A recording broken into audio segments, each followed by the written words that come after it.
नमो अरिहन्ताणम् नमो सिद्धाणम् नमो आयरीयाणम् नमो वज्रायाणम् नमो लोये सवसाहुणम्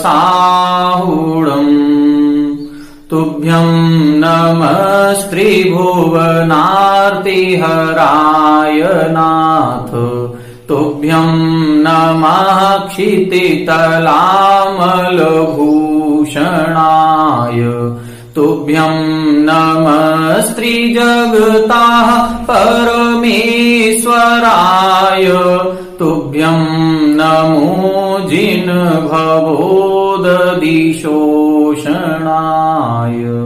1008 श्री मूलनायक आदिनाथ भगवान की जय। द्वासांग जिनवाणी माता की जय। आचार्य श्रेष्ठ आचार्य गुरुवर श्री 108 मानतुंग स्वामी महाराज की जय। आचार्य श्रेष्ठ आचार्य गुरुवर श्री 108 विद्यासागर जी महाराज की जय। जगत पूज्य निर्यापक श्रवण मुनि पुंगव श्री 108 सुधा सागर जी महाराज की जय। समस्त मुनि संघ की जय। आलोक मोदी स्वाध्याय सुधा यूट्यूब चैनल पर आप सभी दर्शकों का एक बार पुनः हार्दिक स्वागत, हार्दिक अभिनंदन।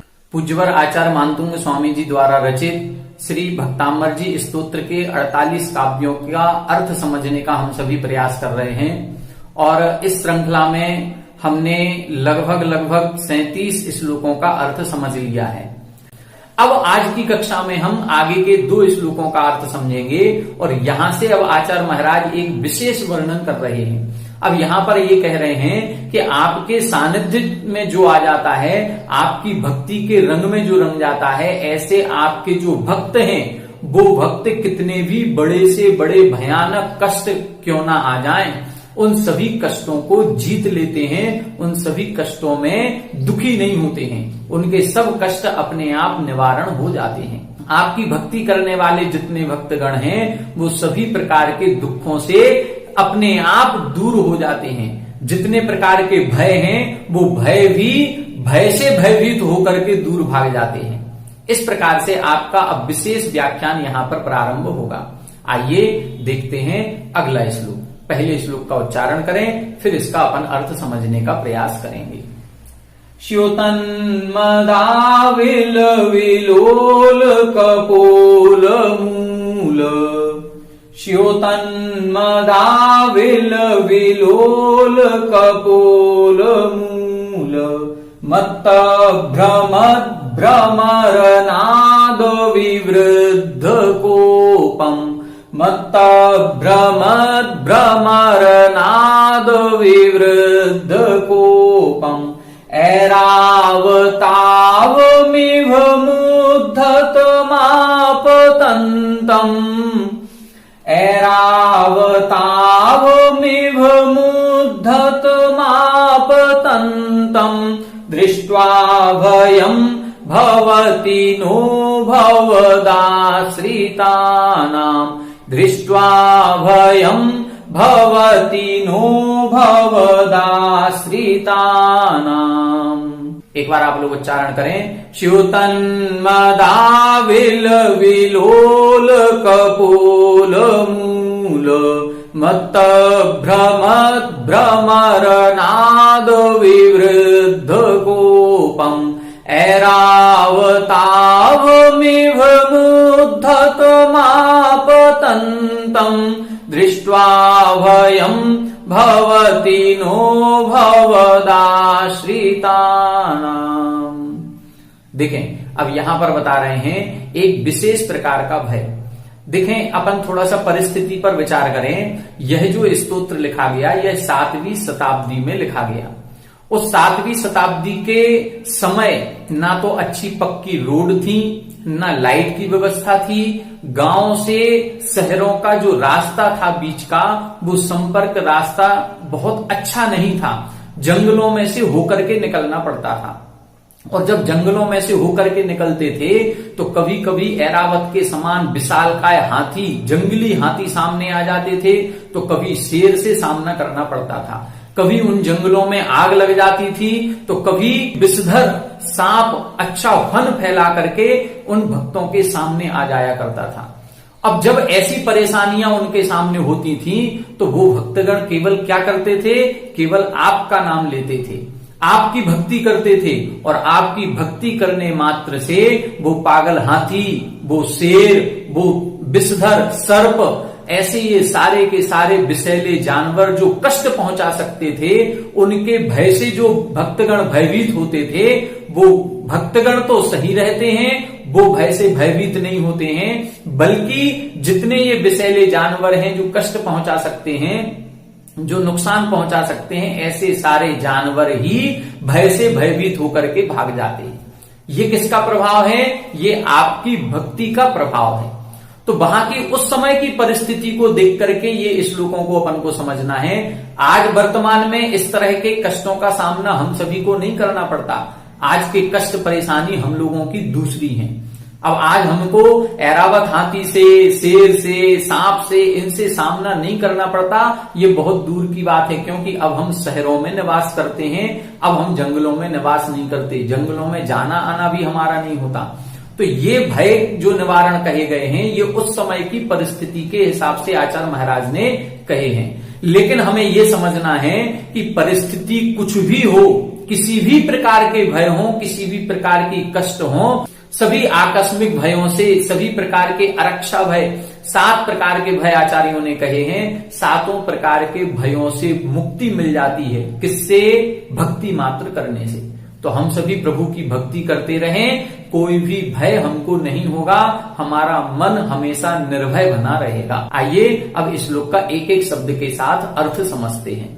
देखें, यहां बता रहे हैं भव दाश्रितानाम, अर्थात भवत आश्रितानाम, भवत यानी आपके, हे जिनेन्द्र देव, आपके आश्रितानाम, जो आपके आश्रय से रहते हैं, अर्थात जो आपकी भक्ति करते हैं, आपके भक्त हैं, ऐसे आपके भक्तगण, इभम यहां से निकलेगा ऐरावताभम, इभम उद्धतम आपतंतम, मां उधर जाएगा और आ निकलेगा, जैसे ऐरावताभम, फिर ई निकला इभम, फिर ऊ निकलेगा उद्धतम, फिर आ निकलेगा आपतंतम। तो यहां बता रहे हैं भवदाश्रिता नाम, आपके आश्रित रहने वाले जितने भक्तगण हैं वो इभम, इभ का मतलब होता है हाथी, हाथी को दृष्टवा यानी देख करके भी भयम न भवति, उनको भय नहीं होता है। अर्थात आपके आश्रय से जो आपके भक्तगण हैं वो हाथी को भी देख लें तो हाथी को देख करके भी उनको किसी प्रकार का डर नहीं लगता। तो इसमें कौन सी बड़ी बात हो गई? हाथी को देख करके तो हमें भी डर नहीं लगता, इसमें कौन सी बड़ी बात हो गई?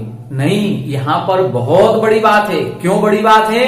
क्योंकि अभी हाथी की भी तो पहचान करें। हम सभी ने जो हाथी देखे हैं ये सामान्य हाथी हैं, ये पालतू हाथी हैं, इनको एक महावत होता है वो अपने बस में रखता है। हमने ऐसे हाथियों को देखा है, अभी हमने जंगली हाथियों को नहीं देखा, अभी हमने पागल हाथियों को नहीं देखा।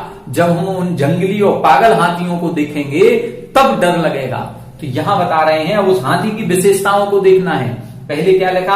आपके आश्रिता नाम, आपके आश्रय से जो रहने वाले भक्तगण हैं जो आपकी भक्ति करते हैं वो एवं दृष्टवा, हाथी को देख करके भी ना भयम भवती, उनको भय प्राप्त नहीं होता है, वो भयभीत नहीं होते हैं। अब वो हाथी कैसा है? तो लिख रहे हैं ऐरावताभम, ऐरावत की आभा के समान है। ऐरावत अभम, अर्थात ऐरावत के समान विशालकाय है। जब जन्म कल्याणक होता है तो जन्म कल्याणक के समय सौधर्म इंद्र ऐरावत हाथी पर बैठ करके आता है, और वो ऐरावत हाथी जो होता है वो 1,00,000 योजन विस्तार वाला होता है। तो ऐसे 1,00,000 योजन विस्तार वाला इतना विशालकाय हाथी हो, इसी प्रकार से यहां पर भी ऐरावत के समान, अब 1,00,000 योजन का नहीं होगा लेकिन ऐसा विशालकाय है, देखने में ऐसा लगता है इतना बड़ा लंबा चौड़ा हाथी हमने कभी नहीं देखा। हाथी तो देखे हैं लेकिन इतना भयानक, इतना विशालकाय हाथी हमने नहीं देखा। तो ऐसे विशालकाय एवं यानी हाथी को उद्धतम, उद्धतम का मतलब जो उद्दंड है, जो पागल हो चुका है, और कैसा है? आपतंतम, जो हमारे ही सामने आ रहा है, दूसरी जगह जा रहा है, दूर खड़ा हुआ है, उसकी बात नहीं कर रहे हैं। यहां कह रहे हैं ऐसा हाथी है जो विशालकाय है, ऐसा हाथी है जो पागल हो गया है, उद्दंड हो गया है, ऐसा हाथी है जो दूर खड़ा हुआ नहीं है, हमारी ओर ही चला आ रहा है बड़े गुस्से में। क्या लिख रहे हैं? विवृद्ध कोपम, जिसका क्रोध बढ़ रहा है। क्रोध कैसे बढ़ रहा है? क्रोध को बढ़ाने में कारण कौन है? मतलब भ्रमर नाद विवृद्ध कोपम, जो मदमत्त हैं, पागल हैं, ऐसे भ्रमर ऐसे घूमते हुए, भ्रमर यानी भौरे के नाद से जिसका क्रोध और बढ़ गया है। पहले ही पागल था वो, लेकिन उस पागल हाथी का भी क्रोध बढ़ गया। और वो क्रोध किसने बढ़ाया है? ये इन भौरों ने बढ़ाया है। जो भौरा होता है, और भौरा आकर के गुंजायमान होता है, गूंज करता है, और उसके कानों के पास जा करके और वो भौरे घूम रहे हैं। एक भौरे नहीं, कई सारे भौरे आकर के घूम रहे हैं, और उनकी गूंज से, उनके भन बनाने से जिसका क्रोध और अधिक बढ़ गया है। कई बार आपने देखा होगा, हम सभी के कानों के पास मच्छर आ जाता है, और जब वो मच्छर भिन भिन करता है तो हमें उस मच्छर की भिनभिनाहट से भी गुस्सा आने लगता है, क्रोध आने लगता है। और मच्छरों की ये हैबिट होती है, वो कान के पास आकर के ही भिनभिनाते हैं। तो उनकी जब मात्र मच्छर की गुनगुनाहट से हमको क्रोध आ रहा है, और भौरा आकर के गुंजायमान करे, और भौरा आकर के एक दो नहीं, कई सारे भौरे आकर के जहां पर नाद कर रहे हैं, गूंज कर रहे हैं, उनकी भनभनाहट की आवाज आ रही है, और उस आवाज से विवृद्ध कोपम, जिस हाथी का क्रोध बढ़ चुका है। और क्रोध बढ़ा क्यों? ये भौरे आए क्यों? तो बता रहे हैं, च्योतन मदा विल विलोल कपोल मूल, जिस हाथी के कपोल बोलते गाल को, और उसका जो मस्तक होता है, गंडस्थल जिसको बोलते हैं, जहां से सूंड आगे होती है, वो पूरा का पूरा मस्तक, पूरा गंडस्थल जिसको बोला जाता है, उसको बोलते हैं कपोल मूल। उस कपोल मूल से, उस गंडस्थल से च्योतन अर्थात झर रहा है। क्या झर रहा है? मदाविल बिलोल, अर्थात मद जल झर रहा है। और उस मद जल के झरने से बिलोल जो चंचल हो चुका है। तो कितनी विशेषताएं बता रहे हैं। सामान्य हाथी नहीं आया है सामने, हाथी भी कैसा आया है? जो उद्धत है, उद्दंड है, और कैसा है? विशालकाय है, ऐरावत के समान है। और कैसा है? जिसके मस्तक के चारों ओर भौरे गूंज कर रहे हैं, और उससे उसका क्रोध बढ़ चुका है। और कैसा है? जिसके गंडस्थल से मदजल भर रहा है। जो मदजल जब बहता है तब हाथी पागल जैसा हो जाता है। और जब ऐसी पागल जैसी स्थिति में, जिसकी बुद्धि विभ्रम हो चुकी है, जिसको अब कुछ नजर नहीं आ रहा है, ऐसा हाथी जब सामने से आ रहा हो तो हमको क्यों ना डरना लगे? बिल्कुल लगेगा ही लगेगा। ऐसा लगेगा कि अब पता नहीं क्या होने वाला है, ऐसा डर लगता है। लेकिन भवदाश्रिता नाम, आपके आश्रित रहने वाले जितने जीव हैं, आपके जितने भक्त हैं, ऐसे हाथी को आपतंतम, सम्मुख आता हुआ देख करके भी, दृष्टवा यानी देख करके भी, नो भवती भयम, अर्थात ना भयम भवती, उनको कोई भी भय नहीं होता है। कितनी बड़ी बात लिख रहे हैं कि ऐसे विशालकाय पागल, जिसका क्रोध बढ़ रहा है, ऐसे हाथी को देख करके भी, जो सामने ही आ रहा है, ऐसे हाथी को देख करके भी डर नहीं लगता है। पूज्य सुधासागर महाराज श्री का एक प्रसंग हमने सुना था। पहले पूज्य सुधासागर महाराज श्री ने खूब रथ चलवाए हैं, गजरथ। जहां पर भी पंच कल्याणक होते थे, वहां पर गजरथ बहुत चलते थे, और हम लोग इनको गजरथ वाले बाबा के नाम से ही प्रसिद्ध कर दिए थे। जब ललितपुर में आपका चतुर्मास हुआ तो 91 में देवगढ़ में इन्होंने रथ चलवाए, और देवगढ़ में पंच गजरथ चले थे। फिर इसके बाद अशोकनगर में चातुर्मास आपका हुआ तो अशोकनगर में 92 में सप्त गजरथ चले, और फिर ललितपुर में अगले साल चतुर्मास हुआ तब 9 गजरथ चले थे। इस प्रकार से जहां पर भी आपका चतुर्मास होता था, जहां पर भी पंच कल्याणक होते थे, उन पंच कल्याणक के अंतिम दिन फेरी के रूप में गजरथ चलवाते थे। आपको हाथियों से विशेष स्नेह था। एक बार क्या हुआ, अब इन 3 जगह में से हो सकता है अशोकनगर की घटना हो सकता है ललितपुर की घटना हो, अब हमको ये याद नहीं है, लेकिन एक बार ऐसा प्रसंग सुना था कि इनके उस पंच कल्याणक में जो हाथी आए थे उसमें से एक हाथी पागल हो गया, और पागल होकर के जंजीर तोड़ करके भागने लगा, इधर उधर भागा, तो सारी जनता में कोलाहल मच गया, सारी भगदड़ मच गई, कोई इधर भाग रहा, कोई उधर भाग रहा है।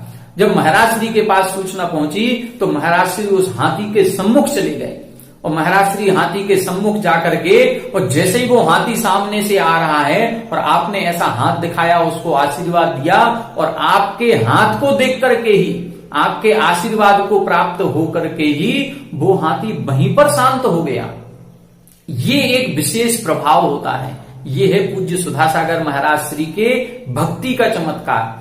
उन्होंने भी अपने तीर्थंकर देव की भक्ति की होगी, उन्होंने यही श्लोक का स्मरण किया होगा, और इस श्लोक का स्मरण करते ही उन्होंने भक्ति की, और उस भक्ति के प्रभाव से वो पागल हाथी भी शांत हो गया।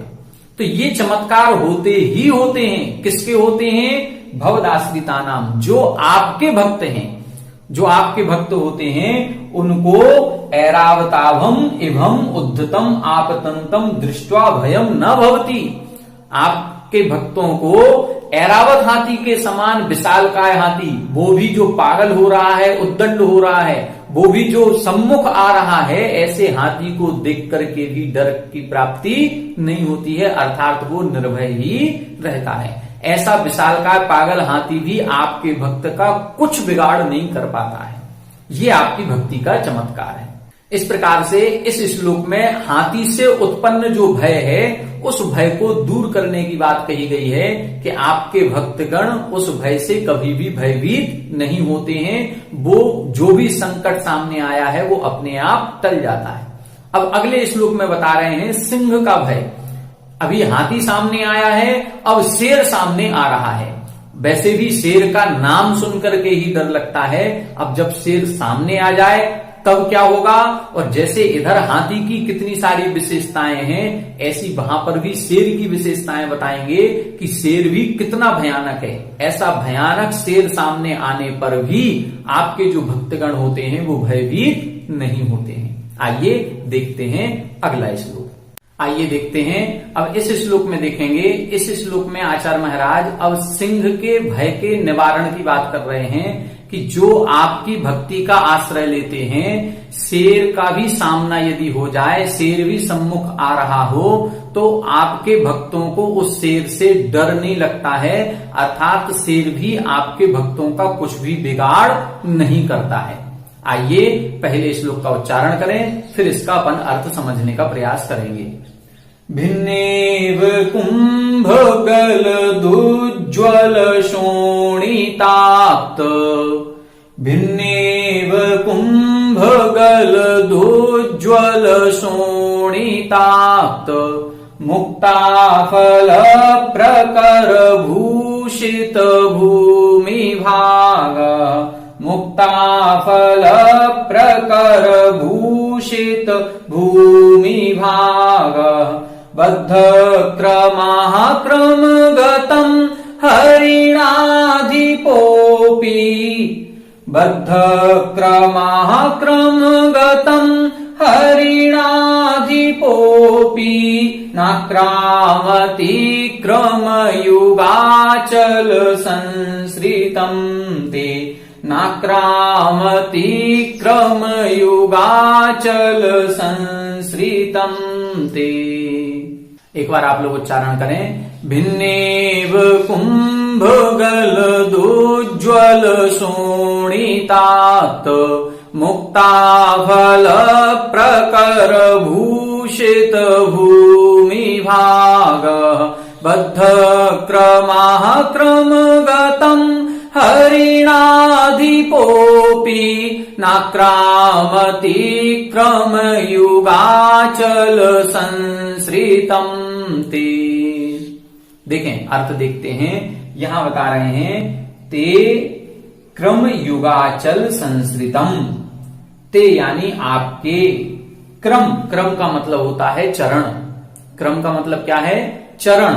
फिर लिखा युग अचल, युग का मतलब दो, अचल, अचल का मतलब होता है पर्वत। आपके, ते यानी आपके क्रम युगाचल, आपके चरण युगल रूपी पर्वतों के संसृतम, जो आश्रित है। जैसे कभी शेर सामने आ रहा हो और यदि कहीं कोई छोटी पहाड़ी वगैरह है तो भक्तगण उस पहाड़ी के पीछे छुप जाते हैं, या कोई भी व्यक्ति उस पहाड़ी के पीछे छुप जाए तो हो सकता है शेर से बचाव हो जाए। तो यहां पर उस पहाड़ी का ही उदाहरण दे रहे हैं कि आपके चरण कमल रूपी पहाड़ी का जो सहारा ले रहे हैं, ते क्रम युगाचल, आपके चरण युगल रूपी पर्वतों का जिसने सहारा लिया हुआ है, ऐसे उन भक्तों पर न आक्रामती। कौन? हरिणाधिपा। हरिणाधिप बोलते हैं हरिण, हरिण यानी हिरण, और अधिप यानी उनका राजा, हिरणों का राजा। हिरण का राजा कौन होता है? शेर। तो शेर भी न आक्रामती, उन भक्तों पर आक्रमण नहीं करता है। कितनी बड़ी बात कह रहे हैं, यहां कह रहे हैं कि आपके चरण रूपी पर्वतों का जिसने सहारा ले लिया है, ऐसे भक्तों पर शेर भी आक्रमण नहीं करता है। अब शेर भी कैसा है उसकी बात बता रहे हैं। कैसा लिखा? बद्ध क्रम हरिणाधिपा। बद्ध क्रम, क्रम का मतलब होता है चरण, अपने पैर, जिसने अपने पैर बद्ध यानी बांध लिए हैं। बांधने का मतलब क्या है? जो अब छलांग मारने के लिए तत्पर हो रहा है। जैसे अपन बोलते हैं जब कोई काम करना हो तो अपनी कमर कस लो। कमर कसने का मतलब दृढ़ संकल्प हो जाएं कि अब हमें इस कार्य को जब तक समाप्त नहीं हो जाए जब तक नहीं छोड़ना है। उस कार्य के प्रति समर्पण की भावना को, दृढ़ संकल्प को बोलते हैं कमर कसना। इसी तरह से इधर क्या है? बद्ध क्रम, जिसने अपने दोनों पैर बांध लिए हैं और बस छलांग लगाने के लिए तैयार है। ऐसे शेर भी, जो छलांग लगाने के लिए तैयार है, ऐसा शेर भी आपके चरणों रूपी पर्वतों का जिसने सहारा लिया है उसको ऊपर आक्रमण नहीं करता है। अब कैसे आक्रमण नहीं करता है? चाहे भले वो उसके पैरों के बीच में आ रहा हो। क्या लिखा? क्रमगतम, क्रमगतम संस्कृतम, अर्थात जो उसके पैरों के बीच में आ रहा है। पैरों के बीच में आने का मतलब है सबसे पहले आप ही खड़े हैं सामने और आपको ही उसको शिकार बनाना है, आपके ऊपर ही आक्रमण करना है। सामने आने पर भी, उसके पैरों के, उसके रास्ते के बीच में आने पर भी आपके आश्रित जो जीव हैं, ऐसे आपके भक्तों पर शेर भी आक्रमण नहीं करता है। एक बार फिर से नीचे की 2 लाइनों का अर्थ देखें। ते क्रम युगाचल संस्कृतम क्रमगतम, आपके क्रम यानी चरण, युग यानी दोनों, आपके दोनों चरण रूपी पर्वतों का जिसने सहारा लिया है, ऐसे क्रमगतम, ऐसे पैरों के बीच में आए हुए। किसके पैरों के बीच में आए हुए? शेर के। शेर के मार्ग में आए हुए संस्कृतम, आपके भक्त पर हरिणाधिपा अपि न आक्रामति, शेर भी आक्रमण नहीं करता है। भले वो शेर कैसा है? बद्धक्रम, छलांग मारने के लिए तैयार है, बिल्कुल छलांग मारने के लिए तैयार है, आक्रमण करने के लिए तैयार है। लेकिन यदि हम अपने प्रभु का स्मरण कर रहे हैं तो आपके भक्तों के ऊपर वो शेर भी आक्रमण नहीं करता है। और शेर भी कैसा है? जैसे पिछले श्लोक में हाथी की विशेषता बताई थी कि हाथी का क्रोध बढ़ रहा है, भौरे गुंजायमान कर रहे हैं, मदजल झर रहा है, पागल हो रहा है, ऐरावत के समान विशालकाय है। ऐसी शेर की भी विशेषताएं क्या बता रहे हैं कि वो शेर कैसा है? उस शेर ने भिन्नेव कुंभ गल दुज्ज्वल शोणिताक्त मुक्ता फल प्रकर भूषित भूमि भागा। क्या लिख रहे हैं? भिन्न इव, जिसने छिन्न भिन्न कर दिया है। किसको छिन्न भिन्न कर दिया है? इव यानी हाथी को। पिछले श्लोक में जैसा हाथी बताया था, ऐसे हाथी को, ऐसे विशालकाय हाथी को भी जिस शेर ने छिन्न भिन्न कर दिया है। क्या छिन्न भिन्न कर दिया है? कुंभ गल दुज्ज्वल शोणिताक्त। कुंभ गल अर्थात कुंभ बोलते हैं गंडस्थल को। शेर ने ऐसी छलांग मारी है कि उस विशालकाय हाथी के सीधे मस्तक पर जा पहुंचा वो, और सीधे मस्तक पर पहुंच करके उसके मस्तक को, उसके गंडस्थल को अपने नाखूनों से छिन्न भिन्न कर दिया। और ऐसा छिन्न भिन्न कर दिया कि उसके संपूर्ण गंडस्थल से जो भी मद झर रहा था, अब मद नहीं झर रहा है, अब क्या हो रहा है? शोणित अर्थात खून निकल रहा है, पूरा रुधिर चारों तरफ से बह रहा है। और हाथी के गंडस्थल में एक मोती हुआ करता है जिसको हम गज मोती कहते हैं। ऐसे उस इतना छिन्न भिन्न उस गंडस्थल को कर दिया कि उसमें से वो मोती निकल आया, और वो मोती भी रक्त रंजित होता हुआ, खून से सना हुआ होता हुआ भूमि पर पड़ा हुआ है। अब एक हाथी के मस्तक से एक ही मोती निकलेगा, लेकिन इधर क्या कह रहे हैं कि उसके गंडस्थल से गलत, यानी जो झर रहा है, निकल रहा है, ऐसा उज्जवल, ऐसा जो चमकदार है, और कैसा है, शोणिताक्तः, खून से सना हुआ है, ऐसे मुक्ताफल प्रकर, ऐसे मुक्ताफल यानी मोतियों के प्रकर यानी समूह से भूषित भूमि भागा, जिसने भूमि भाग, जो पृथ्वी है जहां पर वो हाथी खड़ा हुआ है, उस पूरी पृथ्वी को भूषित कर दिया है। मतलब वो पृथ्वी अब उन मोतियों से शोभायमान हो रही है। किन मोतियों से? मोतियों के समूह से। मतलब वो शेर इतना भयानक है कि उस शेर ने एक हाथी को नहीं मारा, उसने ऐसे सैकड़ों हाथियों को मारा होगा, और सैकड़ों हाथियों को मार करके उनके गंडस्थल को छिन्न भिन्न करके उनके मस्तक से उन मोतियों को तक निकाल लिया, और वो मोती खून से सने होने के बाद पूरी भूमि पर बिखरे पड़े हुए हैं। ऐसा शेर, देखो शेर की विशेषता बता रहे हैं कि शेर कितना क्रोध में है कि उसने ऐसे विशालकाय हाथी को भी छिन्न भिन्न कर दिया। उसके भी मस्तक सबसे ऊपर होता है, इतनी ऊंची छलांग लगाई कि उसके मस्तक पर बैठ करके उसके गंडस्थल को काट दिया, पूरे अंग अलग अलग कर दिए, फाड़ दिया पूरे गंडस्थल को, और उसमें से मोती निकल आया, और वो मोती जमीन पर बिखर गया। अब एक मोती नहीं है, ऐसे अनेकों मोती बिखरे पड़े हैं। अब ऐसा सीन यदि हमको दिखाई दे कि हम क्या देख रहे हैं कि शेर सामने खड़ा है, और उधर सामने कितने दसों हाथी मरे पड़े हुए हैं, दसों हाथी छिन्न भिन्न पड़े हुए हैं, और उनके गंडस्थल से मोती बिखरे पड़े हुए हैं। और ऐसे शेर को देख करके, और वो शेर भी अब छलांग लगाने को तैयार है, और वो जो छलांग लगा रहा है उसके मार्ग में हम आए हुए हैं, और ऐसे हम उसके मार्ग में आने पर भी यदि हम आपके आश्रित, आपके चरण कमलों का, आपके चरण रूपी पर्वतों का आश्रय लेते हैं, तो हमारे ऊपर वो शेर आक्रमण नहीं करेगा। कितनी बड़ी बात कह रहे हैं कि ऐसा शेर भी सामने आ जाए तो वो शेर भी आपके भक्तों के ऊपर, आपके चरण रूपी पर्वतों का जिसने सहारा लिया है, ऐसे भक्तों के ऊपर ना आक्रामती, वो उन पर आक्रमण नहीं करेगा। बड़े बड़े हाथियों को तो मार रहा है, और हम यदि उसके सामने भी आ जाएं, और लेकिन यदि हम प्रभु का नाम ले रहे हैं, तो फिर वो हमारे ऊपर आक्रमण नहीं करता है। अर्थात हमें ऐसे शेर से भी भयभीत होने की जरूरत नहीं है, ऐसे हाथी से भी डरने की जरूरत नहीं है। यदि ऐसी विषम परिस्थितियां, ऐसी प्रतिकूल परिस्थितियां हमारे सामने आ जाएं, तो हमें कुछ नहीं करना है, डरना नहीं है, भय सहित नहीं होना है।